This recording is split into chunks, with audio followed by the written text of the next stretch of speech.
ప్రజలు నమ్మిండ్రు. ఇప్పుడైతే 10,000 రేపైతే 15,000 అన్నారు కదా.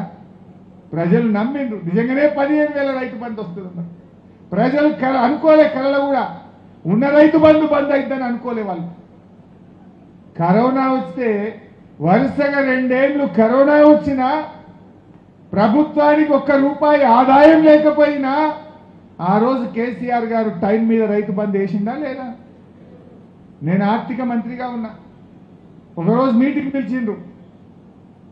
మార్చి ఏప్రిల్లో కరోనా వచ్చింది, ఎండాకాలంలో కరోనా అయిపోయింది. జూన్ నెల వచ్చింది, కేసీఆర్ పిలిచిండు. జూన్ వచ్చిందా, ఇక వానలు పట్టాయి 4 రోజులు అయితే రైతు బంధు పడాలి అన్నాడు. మా ఆర్థిక శాఖ వాళ్ళు నా దిక్కు చూస్తుండ్రు, మొక్కలు చూసుకుంటుండ్రు. ఎందుకంటే ఖజానా ఖాళీ, 45 రోజులు లాక్డౌన్ అయినా, అందులో రూపాయి ఏం లేదు. ఇటు మొక్కలు చూస్తుండ్రు. కేసీఆర్ ఒక మాట ఏం దాకా ఎట్లా చూస్తుండ్రు? మా రైతులంటే మీకు అంత తక్కువనా? మీ ఆర్థిక శాఖ వాళ్ళు అధికారులు ఏం చేస్తారో నాకు తెలియదు. అవసరమైతే మంత్రుల ఎమ్మెల్యేల జీతాలు బంద్ పెట్టండి, అన్ని ఖర్చులు బంద్ పెట్టండి. వాన చినుకు పడే వరకు రైతులకు రైతు బంధు పడాలని చెప్పిండు KCR. That is KCR.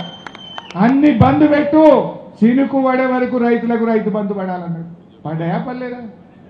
Corona కాలంలో పడ్డాయా పర్లేదా? కానీ నేను అంటున్నా, ఇప్పుడేమైనా కరోనా ఉన్నదే? మరి ఎందుకు పడలేదా రైతు బంధు? ఎందుకు పడలే